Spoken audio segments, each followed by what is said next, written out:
We have on our hands another sad story of money while enemies of the state inflict terror on our collective psyche. President Bola Tinubu has mourned the deaths of troops killed by bandits in an ambush in Shiroro area of Niger State, as well as the crash of a Nigerian Air Force helicopter in the States on Monday. In a statement, the president said the incident has brought him immense sadness, but commended the courage and devotion of fallen soldiers. Meanwhile, the Chief of Air Staff, Air Marshal Hassan Abubakar, has vowed that the military would rid Niger and other states of banditry and insurgency. Jide, it's time to unmask this fellow claiming victory or, trying to hold this country to ransom. There's one bandit that's been running around Katsina and everything. His name is Togo Gide. Mm-hmm. And you've told us about his activities in Katsina. And for him to move from Katsina to Zamfara, all the way now to Niger State. Togo Gide came to limelight when he killed Buharindaji in Dansadao Forest in Zamfara State. He killed him because he accused him of stealing his in-laws' cattle. And Buharindaji did not release what was stolen. So he killed him, and his corpse was left to rot inside that forest before soldiers came to evacuate his corpse. And after that, it became bigger. And then he aligned with Abubakar Shekau. The terrorists. Yes, this guy. Yes. He aligned with Abubakar Shekau, and they've been working together for some time.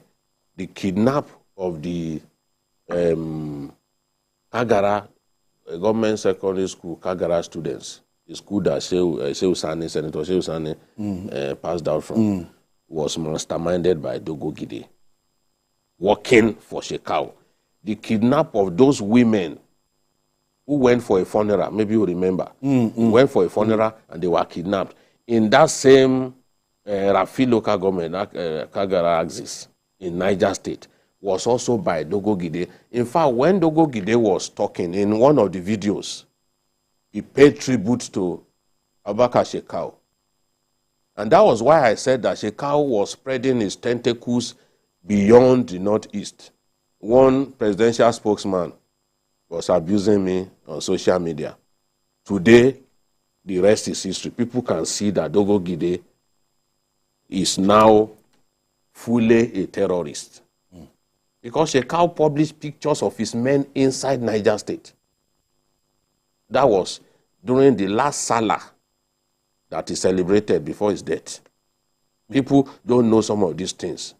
Gradually, these people came into the north, central, and parts of Abuja. So we have terrorists now, some of them working with bandits. The kidnap of those students in Kaduna, those university students, that some of them were killed. It was also the joint effort of bandits and terrorists. So what we are facing now is not simply banditry. These are bandits, the bandits operating in Shiroro and all of those mining sites in Niger State. They are people who are working with terrorists. So Dogo Gide has to be stopped. He was the one who kidnapped those FGC Yauri students in Kebbi State. And some of those children, they impregnated them. Final year students, they impregnated them before sending them back about 2 years after. He just released the last set not long ago. Give birth to terrorists. Yes, he warned that he will give them to his fighters, and he did it. So Dogo Gide sees himself now as someone who can do what he likes and get away with it. If they can kill, because what they've done now, they've killed 9 soldiers and 3 officers. They killed commander, they killed 2 IC, they killed 3rd in command. if that cannot get the army to be extremely angry, to exterminate these people, because when you kill a commander, you kill officers, you've taken the war to the army. If we can't do something about that, get this guy out as soon as possible, then something is wrong. We can't watch them killing our soldiers the way they've done. And, you know, they were boasting, oh, we used AK-47 to bring down this plane. Some of them were actually carrying GPMG. You look at that video again. It's not AK-47 alone. They were carrying superior weapons. Some of them in the rank of an AA, an anti-aircraft gun. So they have weapons, and we have to be ready. The videos that has gone viral is something that I couldn't watch it to the end because it's extremely painful to see. And one of the guys, I know at least two of those guys that died in this thing. Two of them have interacted with two of them. One even just returned from a 1-year training abroad. So this is painful, but I trust that our army and the Air Force will do their best to deal with this situation. Because this is like a challenge to the new service chiefs now.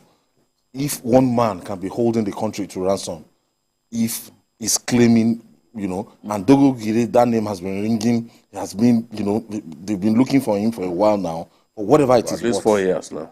Yes. For whatever it is, what this time. That is why you can't hold a whole nation. That is why I'm happy. They are not bigger than Nigeria. Yes, that's why I'm happy that we have a new administration in town. And I pray and I hope. And I listened to the chief of army staff the other day, and I noticed it has something different. It has something different. He arrived in Niger. Yeah. So he's everywhere, and I think he has a different agenda to this. I think that is what I'm going to beg the new administration to focus on. Because these are individuals known to a lot of people. Yes. And they are not bigger than the state. You know, the moment they start granting amnesty, forgiveness, rehabilitation, I know we're going to have a problem. So I'm happy, again, I'm saying that a new sheriff is in town. Let's change our approach. Let's change the strategy. Stop picking these people, because when you're punished for criminality, for bad behavior, all these things will stop. They can never be bigger than the states. All right. People, a lot of people know them. We can't continue to run the country this way. Okay. Joining us from Abuja studio for more insights on this sad development is the Director of Public Relations and Information of the Nigerian Air Force, Air Commodore Edward Gabwet. Thank you for joining us, Commodore. Thank you very much for having Commodore, me. can you tell us what happened to that helicopter? Okay, first of all, I'd like to appreciate TVC or specifically Journalist Hangout for all the wonderful jobs you guys are doing, keeping our people informed about what is going on around us. As you are aware, the Nigerian Air Forces have continued to work together, enhance their cooperation and synergy. And it is in that process that they need to evacuate some wounded soldiers and some soldiers that were killed while in an operation came to the fore. So the Nigerian Air Force was requested to deploy an aircraft for that evacuation operation in Niger State, specifically to pick up these victims from Zungeru Primary School. So the aircraft, the MI-171, he left Katsina, came down to Kaduna, refueled, and then, of course, moved on to his destination in Niger State. Did the pickup of about 12 dead bodies of our troops, and then 7 injured personnel. And of course, with a crew of 4 of our airmen, 2 pilots and 2 engineers, and was heading to Kaduna. It left Niger State, Zungeru Primary School around 10:30 and was expected to arrive Kaduna at around 11:30. But 11:30 hit, We didn't hear anything from the aircraft. And of course, when it got to 12:30, the alarms started ringing, and that was why the Chief of Air Staff immediately directed that dispatch team should go and search the particular route that this aircraft took. And it was in that process that it was observed, noticed that the aircraft actually crashed en route Kaduna, still within Niger State, somewhere just about 1 kilometer to a village called Chukuba.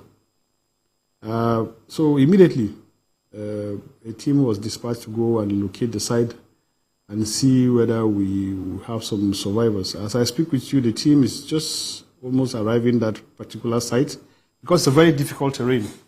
But they have made a very, very wonderful efforts. They are almost at the site, and I think we should be able to start getting some information as to what is really going on. So basically, that was just happening. It was just a routine evacuation exercise, which we normally carry out working with our army counterparts and even the Navy and other security agencies. But sadly, this didn't turn out the way we had expected, which is one of those things that you continue to get when you're involved in this kind of operation.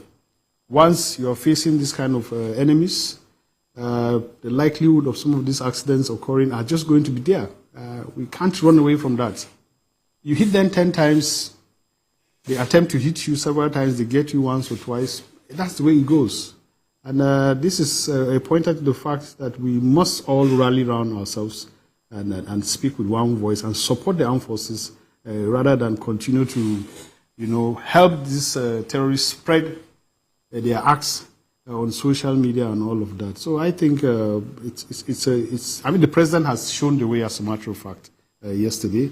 And I think it's something that all well-meaning Nigerians should take a cue from so that we can move forward and, put hands together and decimate these criminals, rid them out of our society. Now, could we have done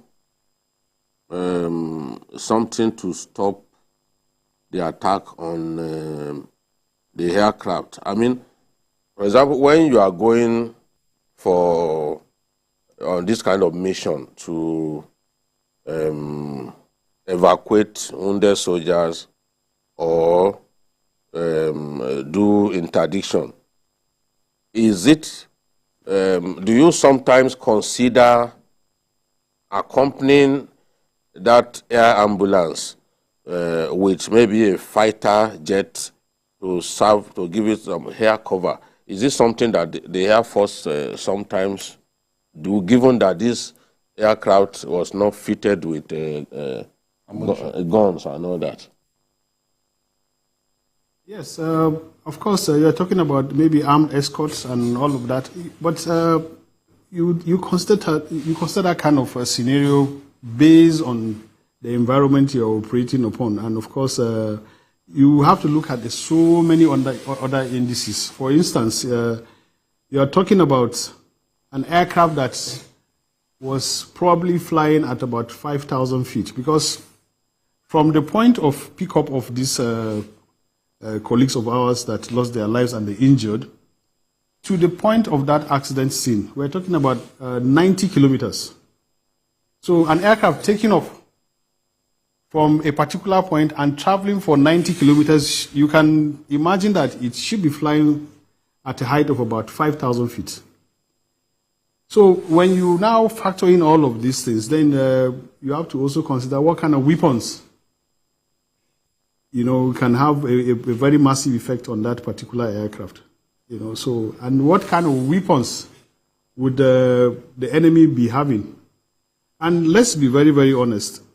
As at today, as at now, we cannot confirm that that aircraft was shot down by anybody. I make bold to say that. There is nothing pointing out to the fact that this aircraft was shot down by anybody. All of these are just propagandas. And I trust the kind of criminals we have. If they have that capability or they did that particular operation, I'm sure a video showing them aiming at that aircraft and the aircraft coming down. But what are we seeing? We're only seeing pictures of somebody walking around what looked like an aircraft and dead bodies around. That is just all. We cannot confirm and say that, yes, indeed, this is a Nigerian Air Force aircraft that was shot, or if this is, in fact, an aircraft that was brought down by the terrorists. We don't want to speculate and begin to say it was caused by this and that. And that is why an investigation is currently on the way to make sure that we unravel what actually happened. And until then, we will not be pushed, we will not be stampeded into accepting that, yes, indeed, this is what happened. So I would like to appeal to people, to Nigerians, to be patient until we get to the bottom of this situation. We're not going to either deny or accept that this is a particular reason why this aircraft came down. Let's talk about the efforts being made by the Air Force and, in that general area and in the Northwest, especially Kaduna and Katsina. What efforts are being made at this time? Because we are seeing a resurgence of banditry in the frontline local governments of Katsina and Zamfara. What efforts are being made at this time to ensure that the gains that we made in the recent past are not eroded by these recent attacks?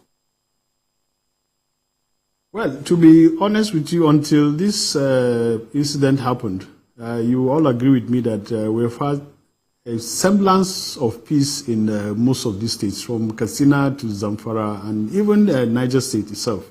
You know, so this is just an unfortunate incident that it's just a slight drawback, but then it's going to get us to be more determined to make sure that we follow these criminals and make sure we rid them out.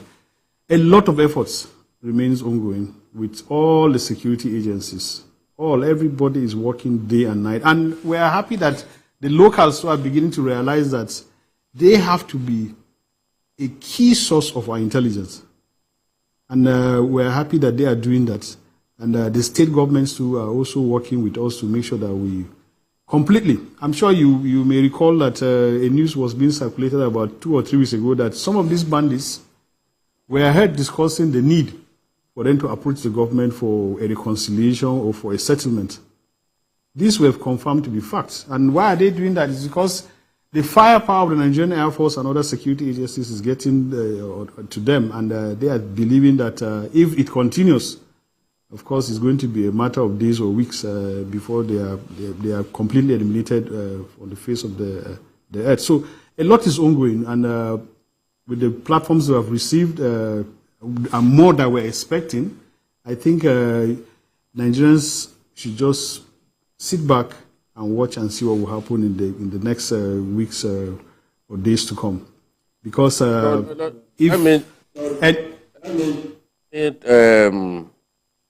ask a question related to what you just said. It seems that any time these guys are facing so much heat, they start talking about amnesty, they start begging and all that. Are you disposed to amnesty for these fellows?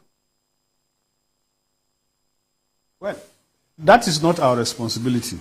It is purely for the government and the politicians to deal with that.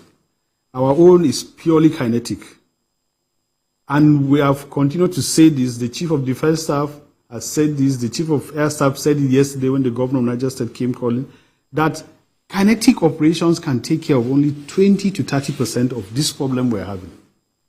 The entire security issues we're having can be solved by just 30% of force. The rest is for the politicians, for the governors, the senators, and all of these people to sit down and resolve these other issues. But that is not our business. Our own is that the need for kinetic operations to be sustained and enhanced is what will lead these people to the negotiating table.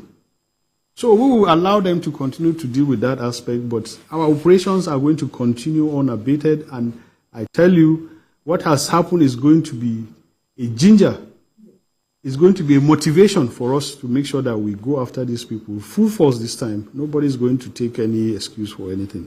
And like I keep on saying anytime I have an opportunity like this, Nigerians should please desist from propagating some of these things they see on social media. Because when you do that, you are only fueling the activities of these terrorists. And that is what they want. You begin to post all of these videos, post it here and there. That's just what they are looking for. We should stop being used as conduits for propagating some of the activities of these criminals. Instead, the energy you are using to propagate these things, you should channel it in supporting the members of the armed forces and other security agencies, bring information to us, help us gather intelligence so that we use what we have to go after these people. There is no way that terrorists will be passing behind your houses or your farms and all of that and you won't be aware. Let us know what is going on. And I assure you and I assure Nigerians that once we get any information, you can be rest assured that your identity will be concealed and you'll be protected. One last one before I allow you to go, Air Commander. We know that these people, they don't have firepower, air power right now. And do you have any evidence of them having any anti-aircraft launchers? Well, there was a time we got intelligence that some of them were trying to import some of these weapons through the Lake Chad, through Niger Republic and all of that. But to be honest, there is no confirmation as to what type of weapons they really have, apart from what we see them wield here and there. But if they have the capacity and capability for having some of these weapons, I think we would have been seeing our aircrafts just dropping from the skies at will. You know, that's why we question some of these videos that people send. We have to look at some of these videos carefully, very carefully, critically, you know, and find out, is it possible for some of these so-called things to happen? Can an aircraft be brought down with an AK-47 like they said? And all of that. Anyway, we should just not go there because, like I said, we are looking at all of these things and to make sure that we unravel what happened.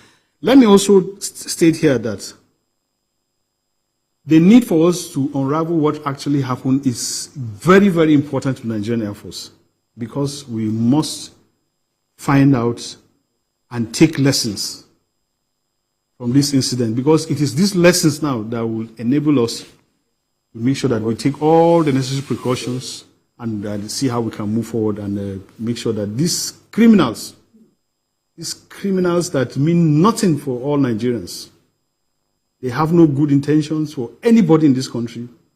All they just want to do is just to kill people, innocent people, rape our women, turn our children into slaves. We must find a way to rid them out of our society. I want to thank you, Air Commodore Edward Gawat, the Director of Public Relations and Information for the Nigerian Air Force. Thank you. Thank you for your intervention today. I wish you Godspeed. Yeah. As we investigate. Allow me to. We just have to stand by what he has said. Yes. And wait for the investigation. And Nigerians are advised to desist from all the videos going on around and everything. But it's possible for us to go after those terrorists that are, wreaking havoc. We don't have a choice now. We don't have a choice. The other day, they killed soldiers in an attack on a Chinese mining site in that same state. So they've been operating in that state with reckless abandon, with so many, some local governments under siege. So it's about time. Look at the way the governor was begging that, look, Air Force, come and use MENA, as the launch pad for your raids on these people. Don't be flying in from Kainji, where you have your base. Stay in MENA. It will be easier for you. We'll give you accommodation because the state is going through hell in the hands of bandits. Very big. Very big, and those guys are really harassing the people. I mean, people can go and attack the palace of a first-class king. But there's nothing that they're not doing to people in Niger. And because all of those states are linked together, you know, they are part of the old northwestern state, very big state in those days. They can move from Niger on bike and go all the way to Kebbi. You know, they understand the routes, the bush paths that will take them to those places quickly. Look at those children. They were the ones who kidnapped, this Dogo Gide kidnapped these Quranic education pupils, those pupils. Some of them as young as 4, and he kept them for so long. Some died in his hands. Why we've not taken out that guy, I just don't. We must do whatever it takes. Because it's very dangerous, and when it comes to negotiating, is the most dangerous of all. When it comes to negotiating, there was a video, an audio that I was listening to where he was saying they should go and bring hundreds of millions of naira. And the man told me, this is too much now. He said, no, it's not too much. I'm the king of the jungle. Bring the money to me. What effrontery. Yes. So we have to do our best to take out this kind of individual because he has committed so much atrocities. Banditry, terrorism, everything, we must face we must face it headlong. We must face it headlong. You know, this is all these things are coming from the previous administration. You know, because they failed to tackle it, you know, spontaneously. You know, we've said many times here on this platform, they are not spirits, just as Jide was saying now. This is a known guy.